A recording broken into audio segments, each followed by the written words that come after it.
Welcome back, everybody. We're here at the Sun is Coming podcast. I'm here with Kaleb. Hello. My co-host, and Serge. Let's go. Welcome, man. Welcome to beautiful, as of right now, Chicago weather. Oh, I'm loving it. Coming from California. Dude, excited you're here, man. Oh, yeah. It's so good to be here, man. Chicago's a vibe for sure. It is a vibe. I was thinking this morning, like, my first time meeting you would have been, I came to San Diego, this would have been 2020, late, maybe mid, maybe 2021. 22, okay. Yeah. Maybe coming out there. 21.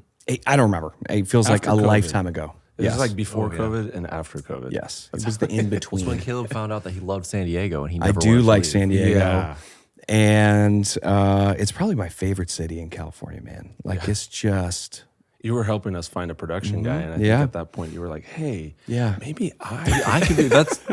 You definitely asked a couple times. I know it's crossed your mind. It is pretty nice out here. Some nice, beautiful weather. But it was cool to be able to walk in and see, everything that you guys had been doing at the time through that season and weird in the middle of COVID and the ministry you guys were doing, and got to know you and meet the team a little bit, and have been able to stay connected through lots of different things over the years. And so stoked to just talk a little bit about your history, like sharing kind of with our audience, like what and where you came from, where you're at now, the ministry journey of all these different things, and we can kind of pop around and stuff like that. But for those of you, or for people listening who may not know who you are, give us like a super brief, like who you are and what you do now, and then kind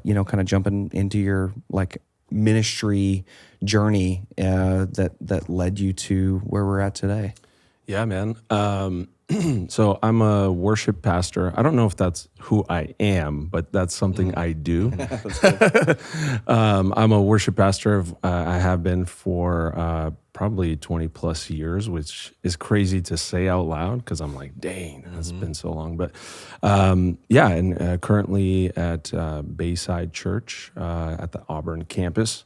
I'm super excited to be there, leading the creative teams, and but basically have been doing that probably for the best part of my life. So yeah man. And we could talk all about where I come from and things like that. But how did you get involved in music, in worship leading, creative, like that whole thing back whenever you first got invited to step onto a church stage? Oh, bro. So my dad is probably the one that I give all the credit to. He's been a choir director since as long as I can remember. I've actually immigrated from Russia, Kazakhstan. Nobody knows that. Interesting. But so when I was 5 years old, we immigrated here to the U.S. Wow. That's why the name Serge. A lot of people are like, Serge, what is that? So interesting. And there were multiple Serges at Skyline when you were there, and I was like, man, I don't know if I ever met a Serge before, and now I meet two in like 2 hours of each other. It's awesome. Bro, Sacramento, there's a lot of really. them. Yeah, that's so interesting. It's like it's a very common name in our culture. We immigrated, and my dad has always been in ministry, choir director, and right now, even right now, he's 62, and he's running like multiple worship teams, playing at different churches. That's awesome. He's awesome. He's one of my greatest inspirations, I would say. Yeah. When it comes to ministry. So I remember since I was like 5 years old, just singing "Happy Birthday, Jesus" on Christmas with the choir. So that's really how it all kind of began. And then when I hit the teenage years, just starting to kind of find my own footing and diving into worship teams. And in fact, one of my uncles actually said, hey, you should think about being a worship leader. And I remember just being in the choir, singing with my dad. That was such a shift back then. It was like, what do you mean worship team? Like, I don't know if I want to do that. And ended up being on the worship team, started singing, leading teams, and realized, man, I really love this. Like, this is a really cool way to not just perform in front of people, but really engage people and have them enter into the presence of God. And that's really what got me hooked early on. So it started at the churches my parents were at, and then at the age of 24, I was invited to be the worship pastor at Bayside Church. It was a Citrus Heights campus. And that was wild. At 24, I was like, man, I'm really young for this. But be honest, when you were actually 24, is that what you thought? Or were you like, this is the greatest? Yeah. I was like, this is wild. Of course. Yeah, of course. This is where I belong. I should step into this leadership role. Right. No, that's pretty accurate. But now that I look back at it, I was like, who would let me do that at 24? So that was a super fun journey. Was there for about 12 years. Got to really build with Pastor Craig, and it was a really fun season. Just a lot of building, a lot of new things. Got to build the worship team. We started writing our own music, created a worship, like a music label. We wrote a couple albums there, which was really cool, with Brett Miller from Jesus Culture and my other buddy Serge. In Sacramento, yeah. Yeah, that's right. And got to do that, and then COVID hit, and we were just thinking, it's probably time to make a shift and a change, and Lord, what are you saying? I think a lot of leaders actually went through that during COVID.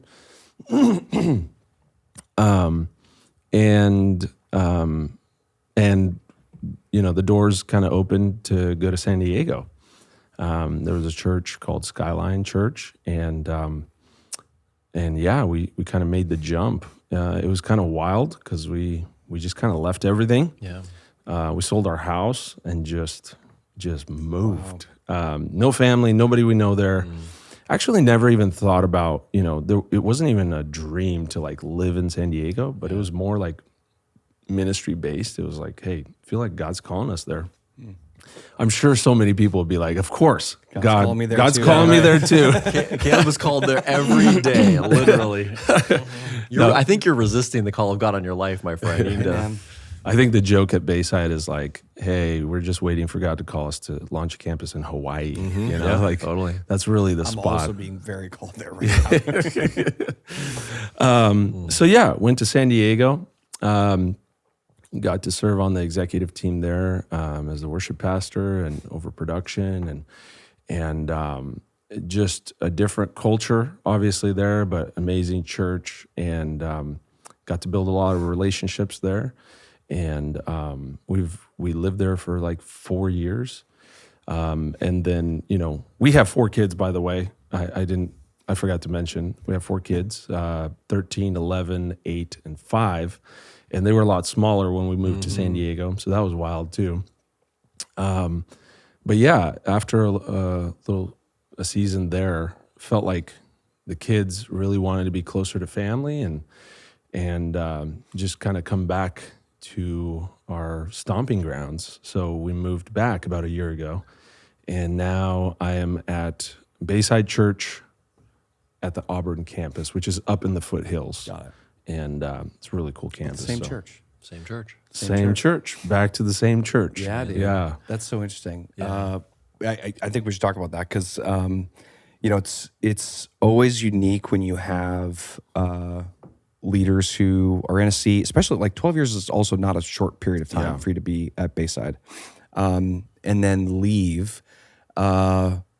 I guess during that leaving portion, the first time when you left and went to Skyline, like, what were some of the things that you felt like, in your leadership you wanted to step into in the next season? Because like, I feel like, I don't know, I feel like we hear this all the time. Like, people cross this like 10-year mark in a role in any career, and they go like, what am I doing? Like, is this the right thing, or do I need to be doing more? It can be easy to either, sit back and just keep doing the thing you know how to do if the, role is right, or feel like, hey, I'm going to step out of my comfort zone. And especially for you guys moving away from family, young kids, new area of the country that's like, it's not super close. It's not like you just drive over to mom and dad's.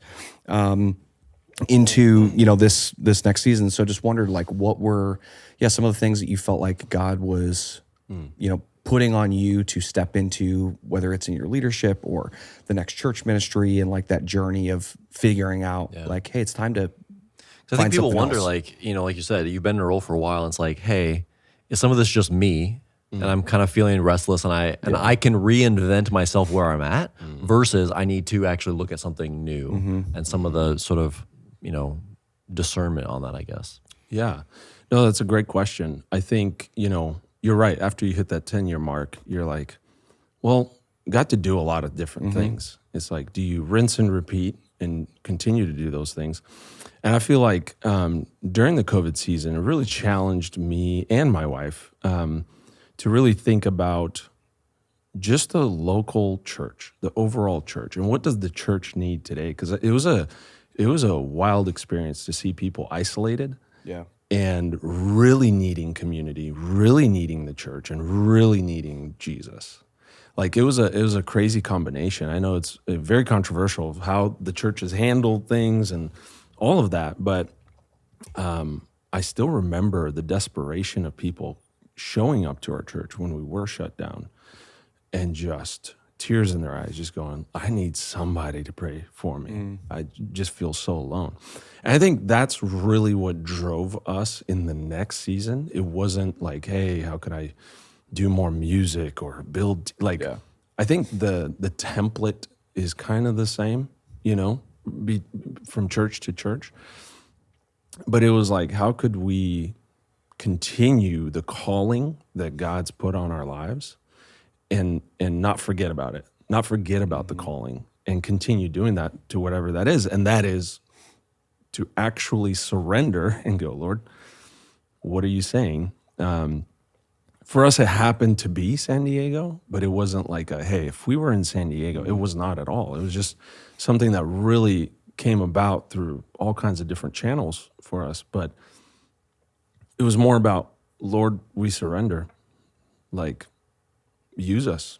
And that happened to be the season that we got into. And I still remember my interview process at Skyline. It was like, well, what sets you apart? Or, we talked about all the, can you do this job? Like any interview.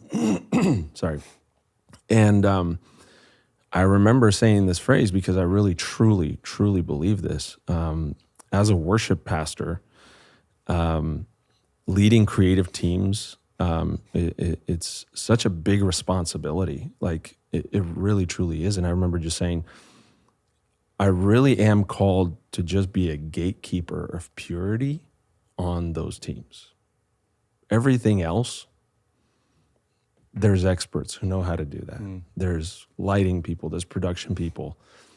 But the thing as a pastor I'm called to do is to be the gatekeeper of purity on those teams, because it's a high responsibility. We ask the church to follow this team, to follow these people. So that's kind of been my motto, simply, as I transitioned into Skyline Church. And so yeah, I don't know if that answers the question, but that's kind of how it's been. Yeah, so that's awesome. As you stepped in, and again, like coming from Bayside, 12 years, what were some of the biggest, like, maybe surprises? Could be good, could be bad. I don't know. You kind of get used to something after 12 totally, years. Dude. Like, and like, I'm pretty comfortable here. When you're there, when you're at any place for any, decently long period of time, like you're in your own world and bubble of that. Yeah. And I think we see that often in churches of just like, we just got all of our things that we're doing. We got our events and conferences and Christmas and Easter and all the extra stuff that just happens that just keeps us moving, all the time. Yeah. And so like, as you were stepping out of that season, the world is in this very odd transitional period of COVID, especially in California too. It's just a whole other thing. But like, what were some of the most surprising things, that you were kind of needed to figure out semi quickly as you jumped on staff to go, okay, this is different, and how do I step into this? Yeah, I think one of the the things that really stood out, I think, is kind of the musician and worship team cultures between Northern California and SoCal. I didn't expect that at all. I was like, hey, it's California. It's all California. Just a different dynamic there as far as, in so many different ways and how worship is viewed. I've also, like the church dynamic is a little different between NorCal and SoCal. I don't know if I would label it a specific way, just different culturally. Yeah. The churches are a lot more spread out in SoCal than they are in Northern California. Like they're all really close, bunched up together. Like, Sacramento is a little tighter compared to SoCal. So there was that. And so, yeah, I think that was probably the biggest part that was a little different. I got to serve on a different level of team, I would just say, on the executive, just kind of more broad church view on things. So I think that to me was also, it was a challenge, but it was a challenge I was really excited about. Yeah. I had a lot of fun just thinking about, building campuses and how would we scale this and how would we build teams here. That was really exciting for me. So Yeah. Talk maybe more about that, because I think that developed skill and perspective of someone that starts in production or creative or worship, but slowly has to sort of expand their exposure and their view and their understanding of what the ministry looks like to outside of just that initial bubble. I think that's a really important step in like anybody's whether you start in kids ministry or production or whatever. Right. Like as you mature and you grow, you have to think about things outside of just like that context. Yeah. So maybe talk a little bit about your experience stepping into that and kind of what that was like, and what are some things, if there are people listening that are like, hey, I would love to lean into this more, like how would they go about that? No, that's really good. Well, I kind of have a entrepreneurial niche to myself naturally. I've started different businesses and things like that, so there is that little spark in me. But the way it really helped my mind to kind of progress into that was hitting some of the challenges in the worship realm and production, thinking about how I would love to solve them from a different level and not from the current one. Like you have those challenges, but it's like, hey, if I was to be at a position that oversaw this, how would I do it? And I think that was kind of the mindset and the challenge at the same time, because once you get up there, you go, oh, it's not the way I thought that should be handled. Right. Now I understand it and I see it. So that was a really cool dynamic for me. And it's actually helped me lead better now at the position I'm at, because I was able to be in that. So you're saying like have some empathy for the leaders above you and like the complications that they're maybe dealing with? 100%. I have lots of empathy for leadership, any leadership, pastoral, executive. The weight they bear at that level is hard to pass on. It's hard to explain. And I think, especially in the creative teams, man, they're amazing people. They're so sensitive, like, I mean that in a good, I mean that in a good way. Like you have to be sensitive to sense the Holy Spirit, the presence, and, and musical ability that touches all of our hearts. You have to be in that realm in order to produce it. So I think it's difficult. The barrier between the two, there's a little bit of a gap, as we all know, But I think there's something to be said about executive leadership, where just the weight of it all and how to make decisions properly and how to make sure the creative teams are good and thriving and still do the church business side. It's a lot to juggle. So for sure, lots of empathy. I think back to something we were chatting about before we started recording around like how at certain points in leadership, you're a shield for the teams that you lead. And like, if you're coming from a more individual contributor role or like a role that's not in, as you're describing, that executive leadership, like that's a shift in mindset of like, what am I doing in the function of my role? I'm not just making decisions and making calls and coming up with strategy. There's like a protector, like guard type role, where you're entrusted to sort of challenge at the right level, but withhold at the right level, and kind of discern what to do when. And I think that can, if you've never had to think that way before, it's like a shift in understanding of what you do. Like, what is the purpose of your role? Right. No, absolutely. It's definitely a shift. And I think once I stepped into that role, seeing some of the, I wouldn't call it, it's not dysfunction. Seeing some of the bad rhythms creatives have that kind of run them into the burnout phase of, oh my gosh, I'm dropping it all, right? And seeing a few preventative steps that we could take as leadership to help guide that was huge for me, because you get to kind of see it from that realm and go, I think we definitely need vacation time. Let's prioritize, let's plan, let's create schedules. Let's, I stepped in, there were volunteers who were there for like 15 years who have not taken a vacation for 8 years. Somebody said that to me. And right away, that's crazy. First thing I did, I said, okay, so we're going to put vacation on your calendar. That's going to be in our next meeting. That's the first thing we're doing.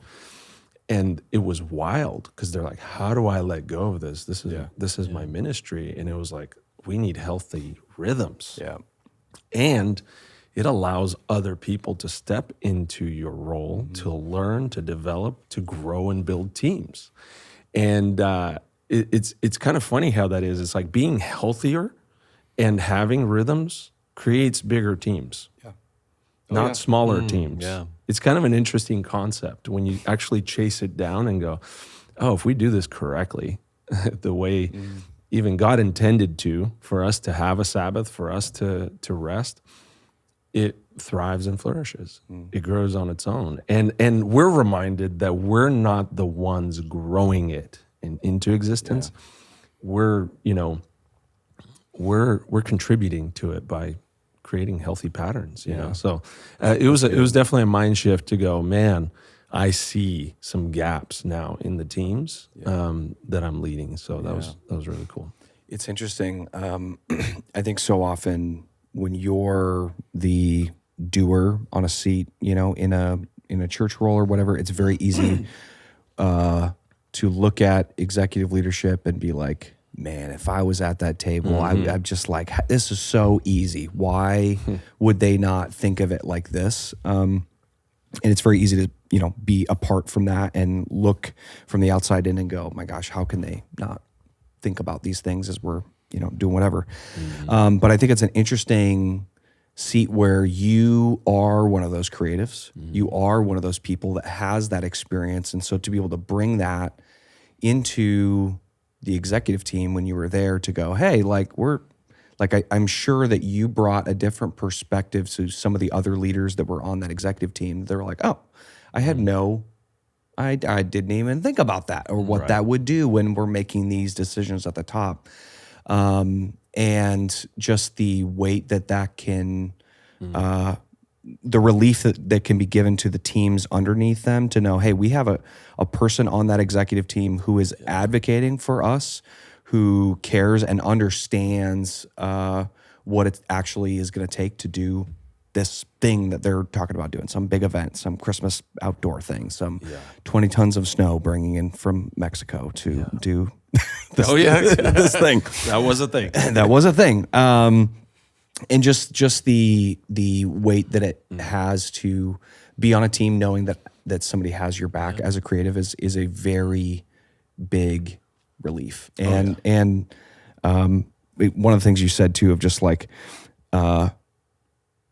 creatives have an amazing way of digging themselves into a hole that they're like, oh, what have I done? I'm 12 feet underground now, and I don't know how to get out of it. Right. And like as you stepped in from that, and whenever anybody comes on staff in any new environment, like I like to say, like they have about 12 months of like fresh eyes. Like they see things that most people don't see or have forgotten about, and they go, yeah. So in those first, kind of 12 months or year, as you started to see things immediately, right, of like, oh man, this guy has really dug himself into whatever situation just because of how they're working, whether they're working for 8 years and not taking a vacation, whatever. What were some of the things that you saw that you were just like, okay, we need to like start here? Maybe it was just with the creative team or the worship team or whatever, when it comes to setting healthy rhythms and boundaries to be able to do ministry really effectively, like you're talking about, and going, hey, to be able to do effective ministry, like go have a break. Like you will be better coming back, I promise, than whatever happens in the 2 weeks that you're gone or whatever that looks like. So I didn't know if you had anything specifically that you're just like, oh yeah, we saw this, very quickly after we came on and realized, hey, these rhythms need to change so we can do the things that we're talking about on the executive team, over the next handful of years to continue to grow the church. Yeah, before I answer that question, by the way, you said the first 12 months, somebody coming on. This is a really cool thing that I'm working on harnessing is in your teams, I highly recommend to create some kind of a process to capture that. Because a lot of times, that's somebody's taking it in, but does the organization get the feedback? And I think that's a cool thing to really get because that's the most honest feedback you get. Yep. And also, as somebody's coming off, like a exit interview type of thing, like to really help organizations. Yeah, that's good, man. But some of the things that I noticed right off the bat, obviously the vacation part, like they're not getting rest. But even with that, there wasn't a mindset of who's next. Like, it's just me. And I think a lot of times in ministry, we get to that spot where we're so attached to it that it's just me. There isn't a plan for who's next or when I'm out or if something happens to me. Like we hold on to it so firmly. And I think that was the biggest part that I noticed, where you guys know the Pareto principle, 80-20 rule, where it's like 20% of your decisions give you the 80% yield of results. And it's kind of that 80-20 rule where I was like, we need to set up, it's kind of the reverse. We need to set up 80% of our like basic things, we should just systematize. Like we don't have to be unique in the 100%. We could be unique in the 20%, but let's get systems in place. Yeah. And those systems allow for other volunteers and people to walk into and go, oh, I could do this. Yeah. And a lot of times we don't think about it. So that was the number one thing that I noticed right away, that I was like, we got to fix that. Yeah. And do that across production, do that across worship. How do we plan worship sets? It should be a plug and play thing. And I know somebody might be like, ooh, that's a sacred spot. Yeah. And like I said, there's 20% of allowing in your sets those worship moments and things like that. But for the most part, 80%. Yeah. Basic things that we need to accomplish. And I think plug and play is one way to say it that maybe people react to. But if you said it differently and said, hey, we have a framework for how we plan. Like you can like everyone follows a framework. When you think about a worship service, for the most part, 80% of the time, it's going to follow a similar rhythm flow. It's going to end in a similar way. Right. The message is going to happen in a similar spot. Yeah. So like we're already doing that naturally. But if you just put some definition around it, someone that doesn't do it naturally yet can now step in, as you're saying, and just understand. Right. Here's how I do it. Here's how I start to learn and flex those muscles. Right. And when you create systems and you actually take the heavy thinking out of it, you get to actually serve people with the unique relationships that you can create. When you're not thinking about all the stuff that you have to execute and produce and do, like you've seen those leaders where they're running like chickens without their head, they're not seeing you. So when you can create enough systems in a framework, like you said, you're able to walk around and go, how are you? You doing okay? Yeah. Let's pivot. Let's move. You have margin, you have flexibility. And the same with just even creatives and like top leadership. Like when we're constantly busy, there's that gap between leadership. And I think that is a huge one.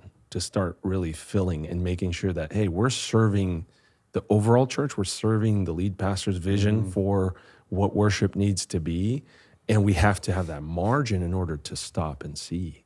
If we don't have it, we're just doing our own thing, and then we end up somewhere and we're like, how do we get here? And now there's a disconnect with leadership and everything.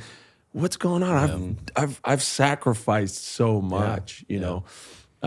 So I think that margin thing is really important, and it's so important for like leaders that are more at the organizationally defining level to be the ones to articulate that. Right. Because if you have your production team or your facilities team or whatever, and they're trying to be the ones that create margin, but the organization is not thinking about it through that lens, and they're providing plenty of work to fill all of their time, right? It's really hard for a person at that operational level to just create margin on their own without the collaboration of the organization. Not to say you can't. Like you always have some responsibility for what you're doing and how to optimize your own, schedule and process and whatever. So like do what you can do.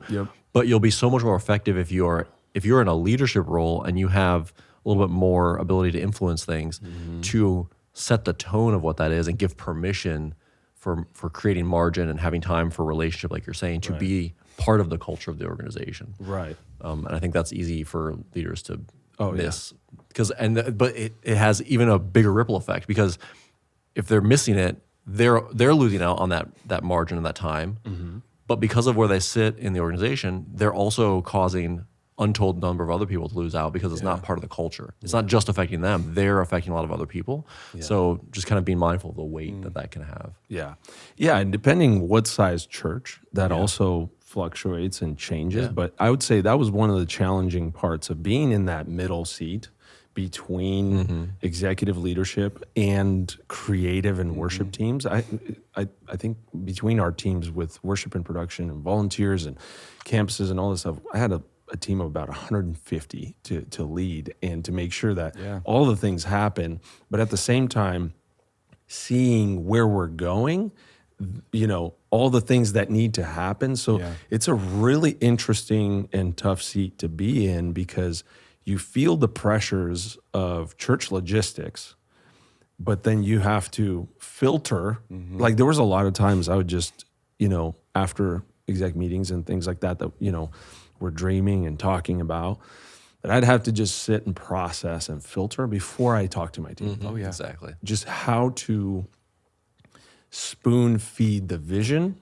That's good. In a good, and I mean that in a good way, because there's a lot going on in worship and production that if you just came in and you're like, here's what we're doing, boom, it's like, whoa. You have to spoon feed the vision and slowly shift your teams in that direction. I mean, there's a lot that goes into, especially coming into a new place.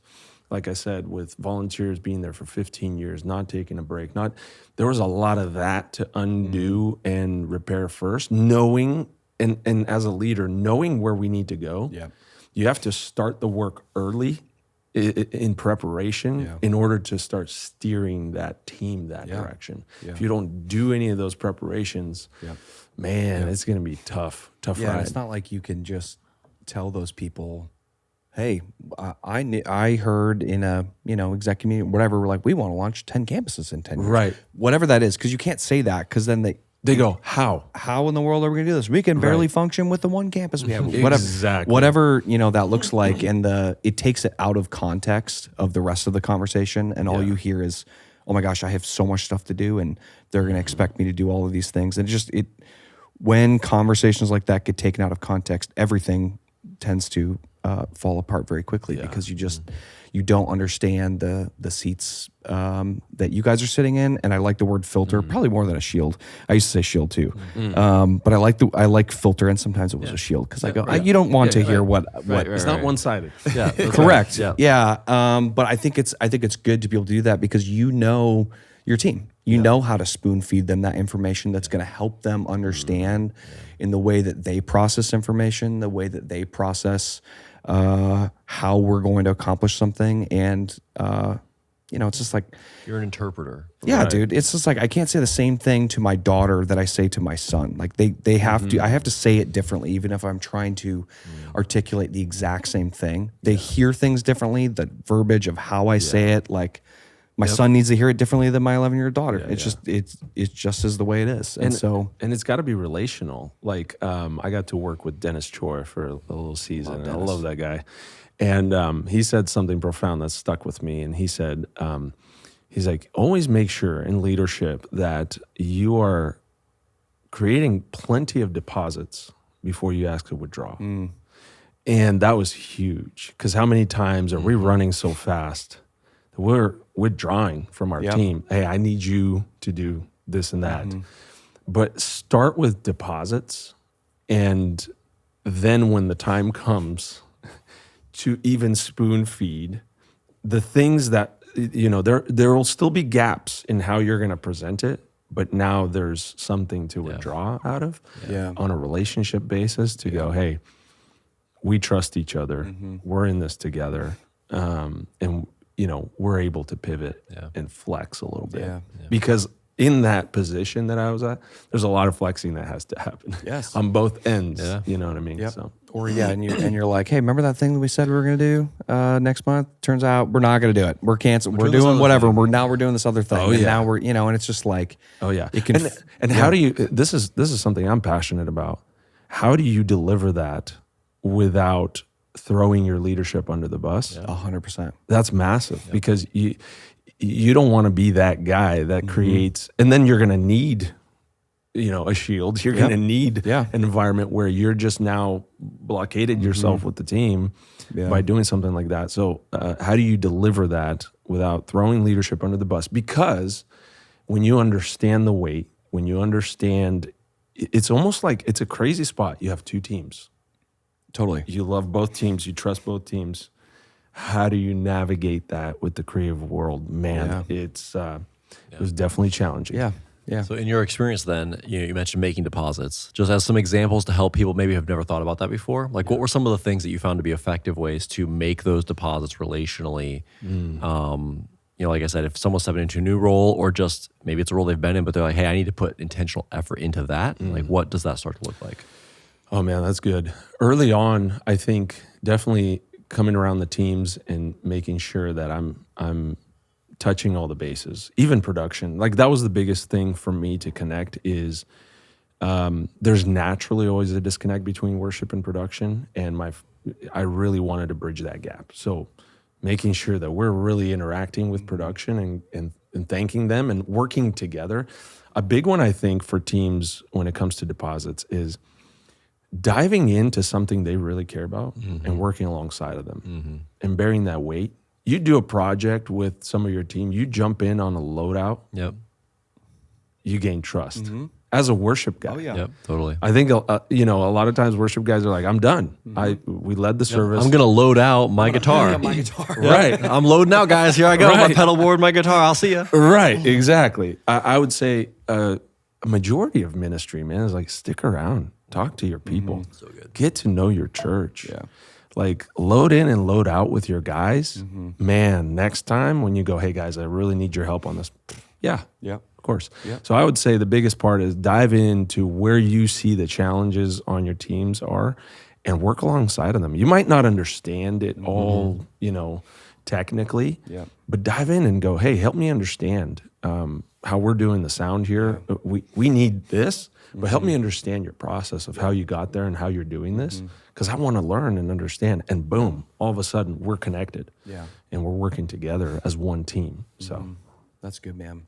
Yeah, I love the analogy of just like a load in, load out, and the ability for a higher level leader who that's not their job, right? It's not, it's not just you being nice, but literally going, no, I want to understand not just like how we do it, why we do it, but building that relational equity with your team during that process. Like it goes a long way, man. Like the internal conversations that I had early on in my career of like, oh my gosh, here goes, he's leaving already, blah, blah, blah, blah. We still got 3 hours left on whatever we got to do for a Christmas Eve rehearsal, and we're still there late, and you know, all the band left or whatever that looks like. And so it's easy for those backdoor conversations to fester and turn into bitterness within a small team or within any team when they feel like their leader is either absent or not willing to help, or if he's just got his job to do. And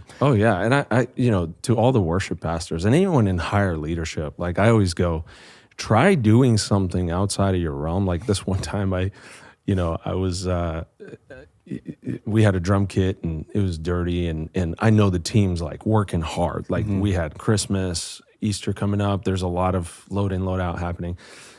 And I was like, I'm just gonna grab a vacuum and vacuum this. And I took it apart, just vacuuming. I just love vacuuming. There's something about vacuuming. I'm like, man, it just feels so good. It's nice and clean. And one of my team members snapped a photo and just sent it all throughout base camp. And I was like, whoa. Like, it created a big impact that I had no clue anybody was watching. So I always say to leaders, like, get to do some of that kind of stuff with your team, the stuff they won't expect you to ever do. And the amount of credibility and respect that you get, and just the bond with the team is wild. It's those little things. Yeah, that's really good, man. So you've since transitioned into a new season in the last year or so, right? Which has looked like, you know, returning to an area of the country that you'd been in before, but returning to like a little bit different environment than you'd been leading in before. So maybe paint a picture of what is different about the space you're doing ministry in now, and then kind of what that has been like as just a different season for you and your family. Yeah, man. So we're back in Sacramento, California, and I'm now at Bayside Church, which is overall a really large church, but they launched a new campus in the foothills of Auburn, and it's a smaller campus, and definitely talk about a dynamic shift. You know, going from executive team, going to a campus. You know, if I'm super vulnerable and honest, that was it was challenging. It was like, how do I function? You know, you've been running at this pace, you've been functioning at this rate. It's like, how do I function that's gonna create value? Because, you know, I haven't been in the tracks, the planning center realm, like that hasn't been planning center thing. That hasn't been my world, and now it's like, hey, we got to do everything, and we got to stack chairs, and we got to do it all. Like it's basically a church plant. So we're, you know, renting a community center and things like that. So it's definitely been a shift. But you know, like I said in the very beginning, if you approach these things through surrender and go, Lord, here's a new season. I may want certain things. I may want to be at a certain place at this point in my life. But what would happen if I surrender and go, how would you like to use me now? It's easier said than done, for sure. But what happens is your eyes start to see where you actually create value. And for me, this time around was not necessarily the same way I did at my previous role, because there's a lot of young, amazing, incredible, talented leaders that are already running things, that are already doing things.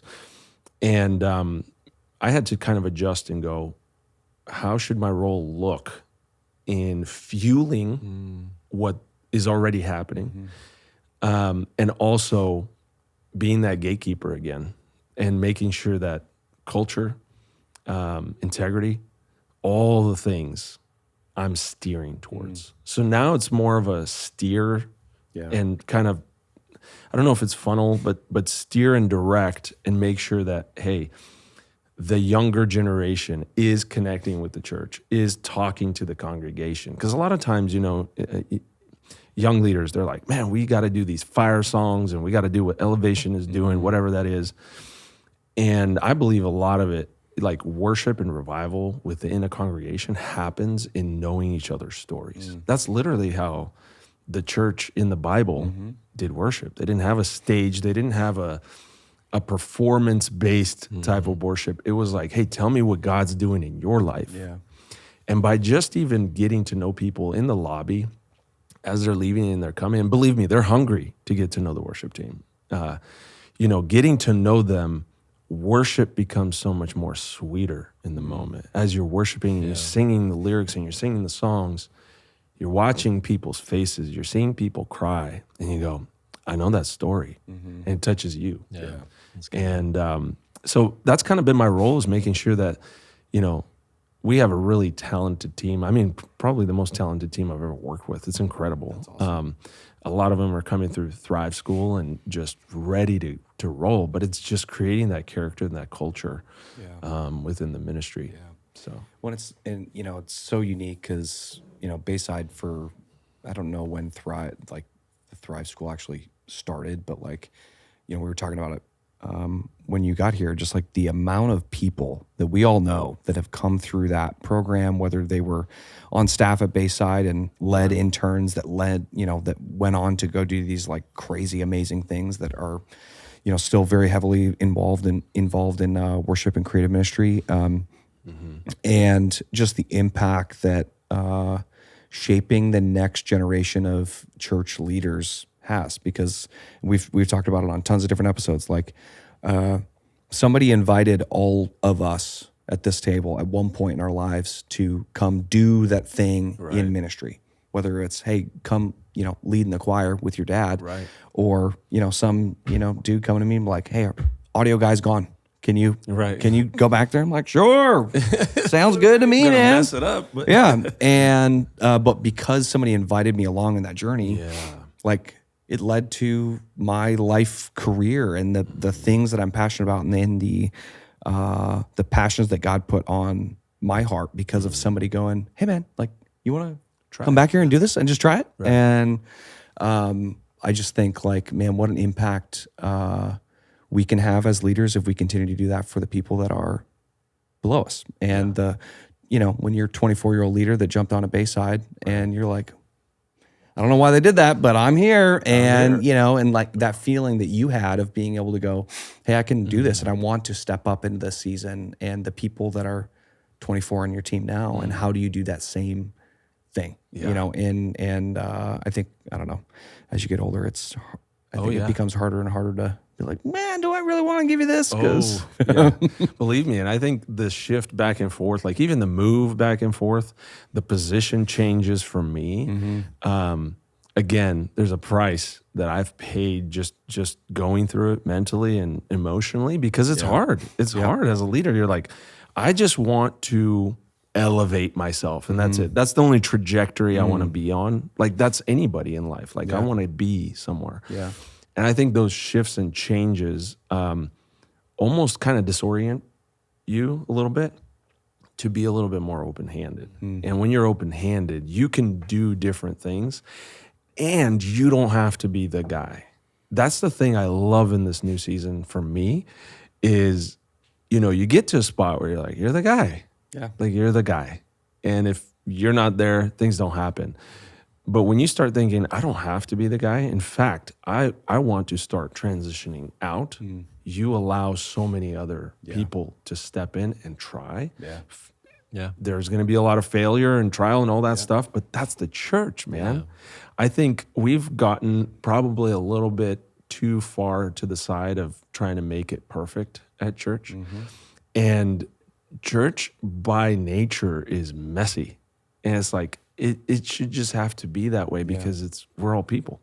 And so in this season, like my thing has been like really allowing other young leaders step in. I'm even thinking about that with my kids now and just going, how do I get my kids involved in the things? Like it's not going to be perfect. My kids don't know some of this stuff, but man, if I throw them in and they get to learn and they get to grow, we're like multiplying.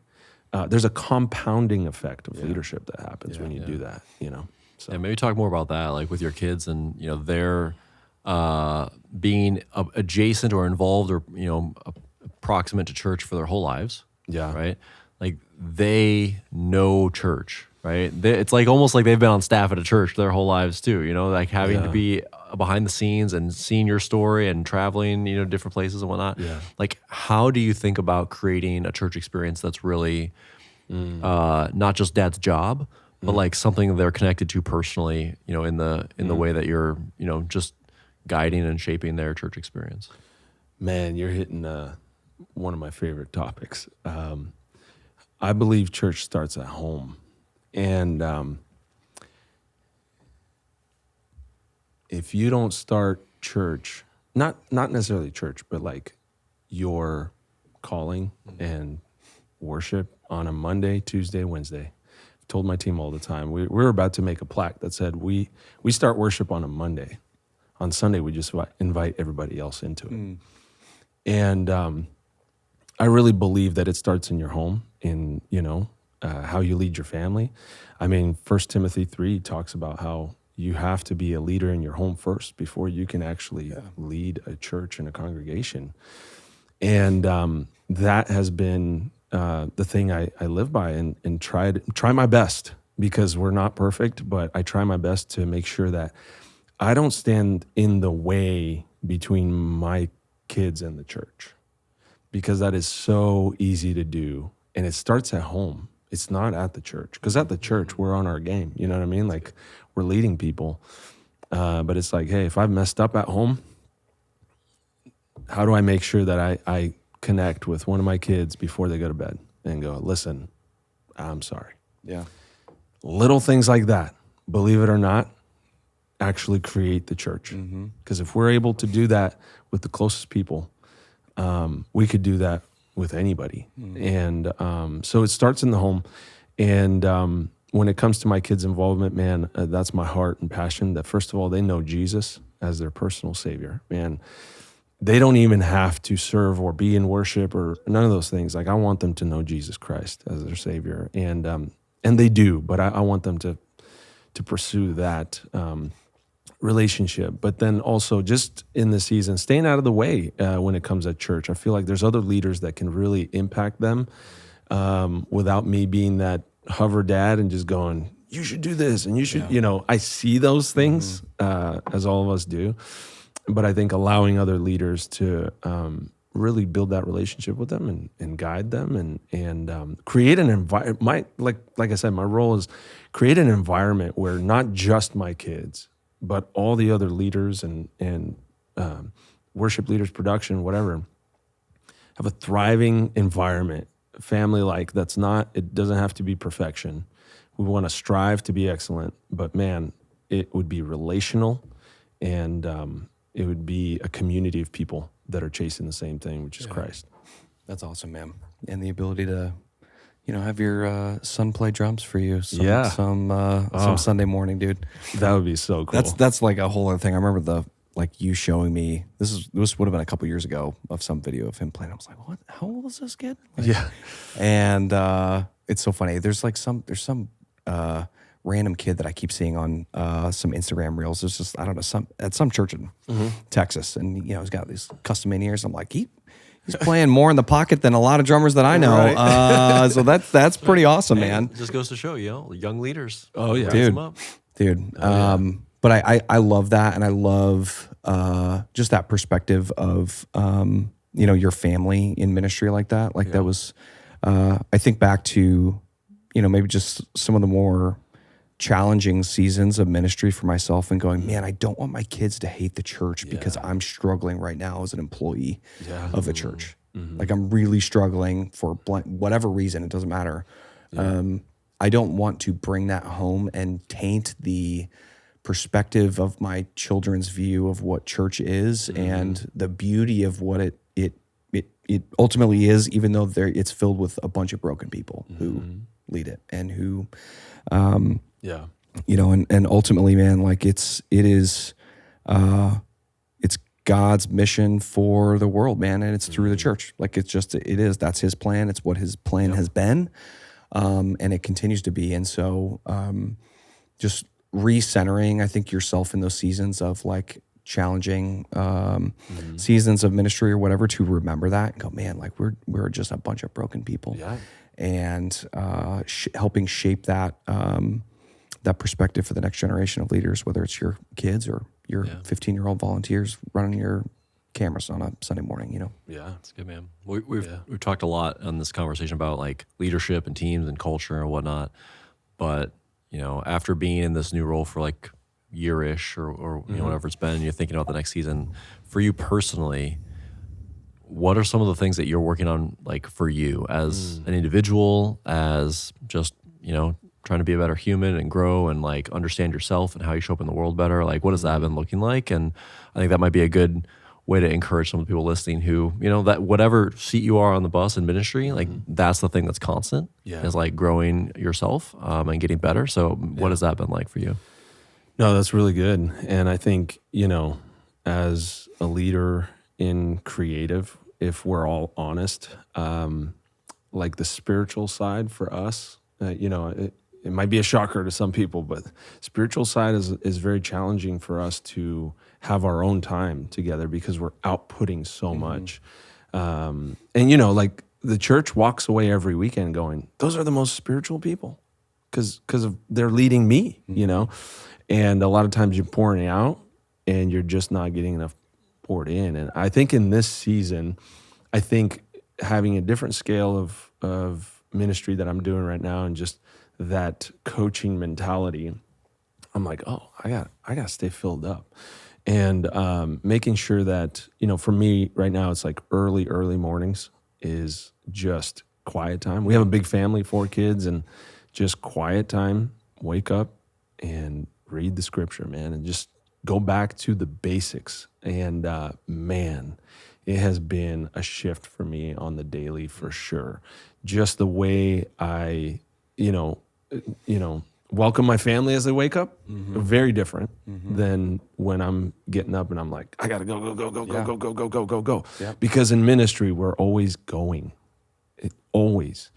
And yes, the message is being preached, but for us, it's work. It's really hard to disconnect. We're going, is the light correct? Is the pastor's mic? You're not really taking it in. So just kind of really taking it back down to the basics and just reading the Bible in quiet time. Turn off the phone. Yeah.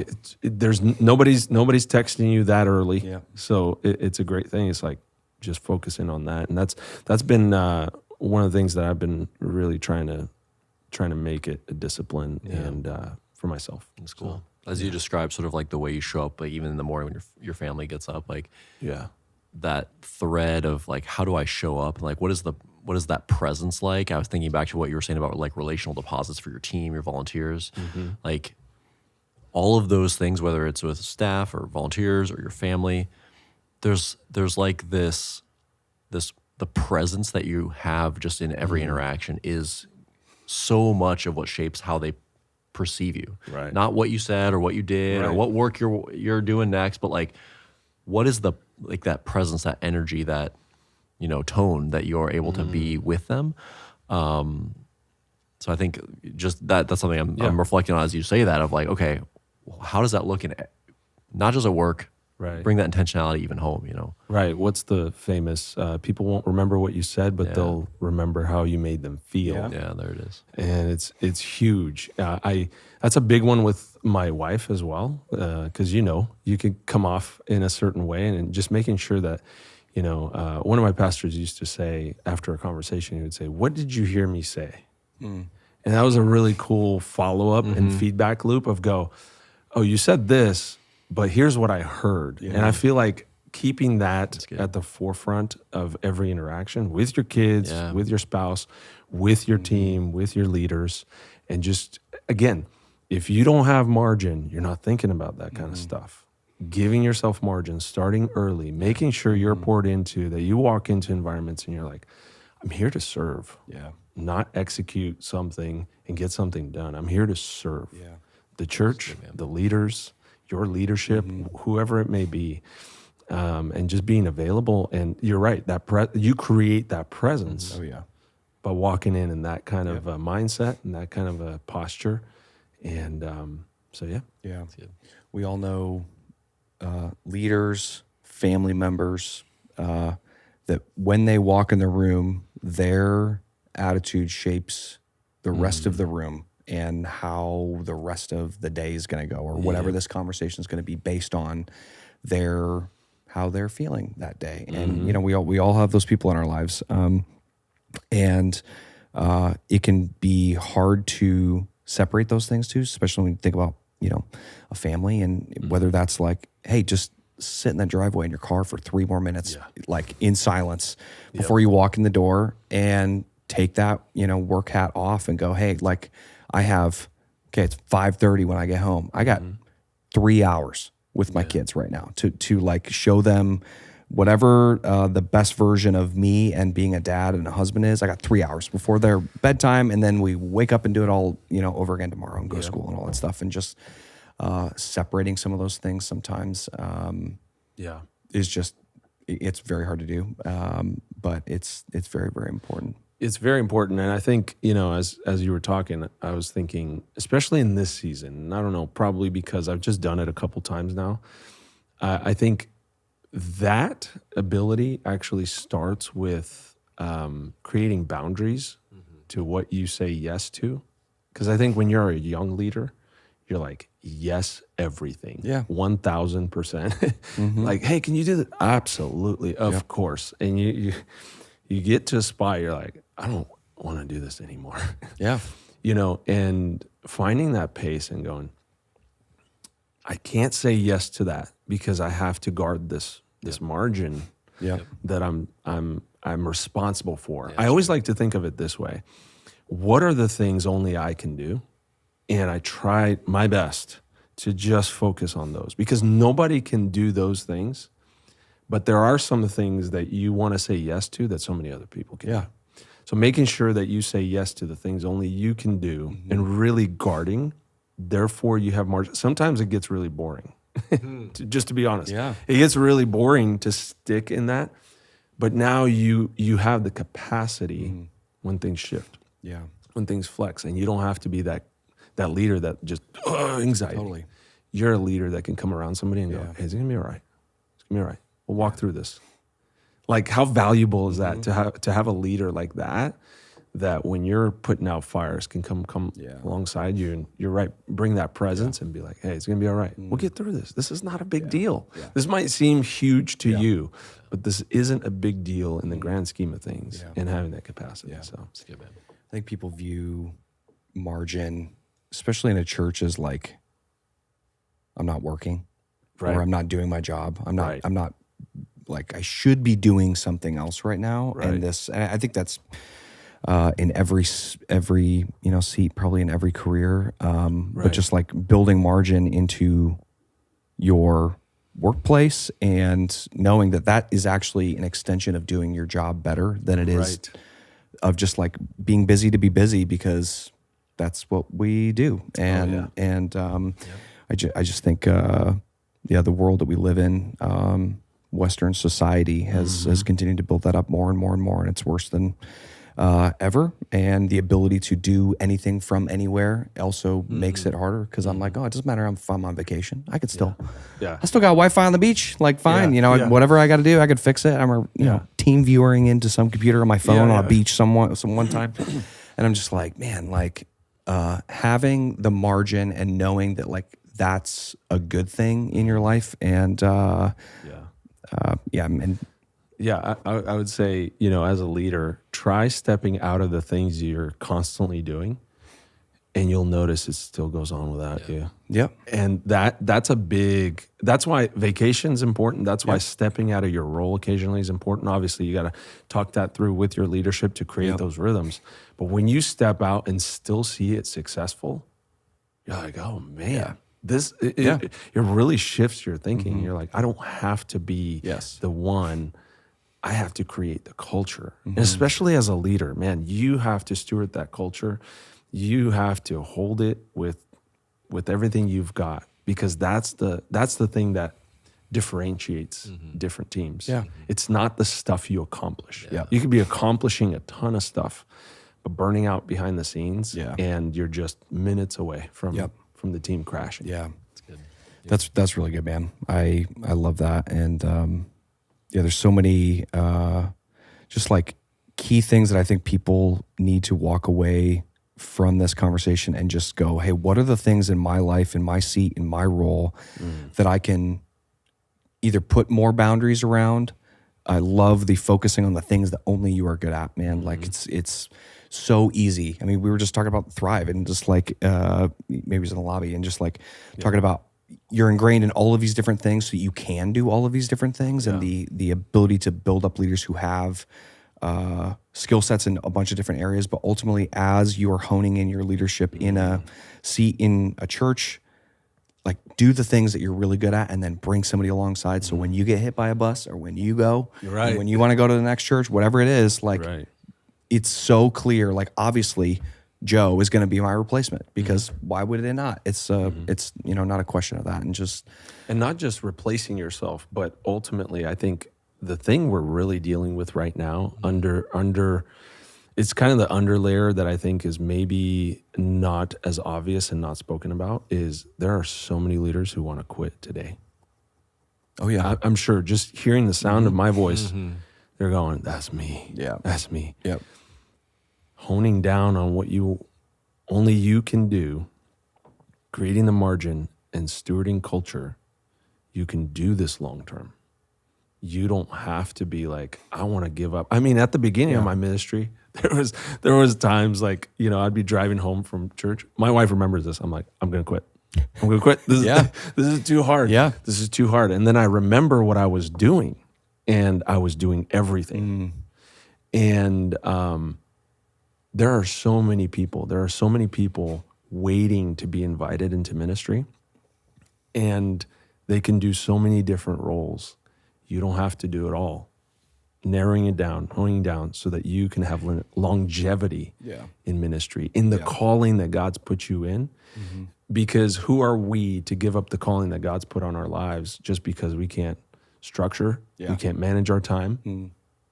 That's what we have to do. That's good. We have to do those things to sustain the calling because that's the only thing that we have that God's put uniquely in us to accomplish, to fulfill. So that's a good word to wrap on. Good word. Thanks for sharing, man. There's a lot of different seasons of your life that you've shared that I think will be encouraging and challenging to people listening. So thank you. Hope so. And I'm in a season right now where I'm actually developing something. It's like a coaching and leadership. Like as I narrow down all the things we're talking about, I'm like, man, how can I multiply what I'm doing, not just in a church or with a leader that I'm interacting with, and make it available. So I'm kind of working on something. It's a website called worshipos.co, and I'm starting it with a 5-minute questionnaire for all leaders. It's really challenging questions that only you can answer. It's not public. It's you and the questions. And I feel like it would be a good assessment to understand where you're at. Because a lot of times you don't know where you need to go and what you need to do until you have an assessment. And there's very few people you could do that with naturally, who are, maybe you don't have somebody to talk to. So this assessment, it's only 5 minutes. Just answer the questions and it will shoot back the results and some things that I've been really working on that's really close to my heart. I love that, dude. So what's the website again? worshipos.co. Got it. We'll make sure to put that in the show notes so you can click through and get in contact. Is there, if anybody else, is that the best way for people to reach out? Social handles, like what's if somebody wants to get connected with you and just chat some more and dump all of their life and ministry things on you? That's a good way to connect. And then obviously social handles, Serge Moskalets on Instagram or Facebook or whatever, wherever you do it, man. I would love to connect and any questions, man. I love helping leaders. Like honestly, just being in ministry for so long, going through the things, there's so much I got to experience that I crave to help other people, but it's got to be wanted. Just as you don't want to put anything on people, but if that's you, man, I would love to chat, love to brainstorm and help out any way I can. That's awesome, man. Well, thanks again for coming out and enjoying Chicagoland a little bit, and hopefully gonna find some good coffee and food in the city and all that stuff. But for those of you all listening, thanks, and we will see you guys all next time. Yeah, see you later.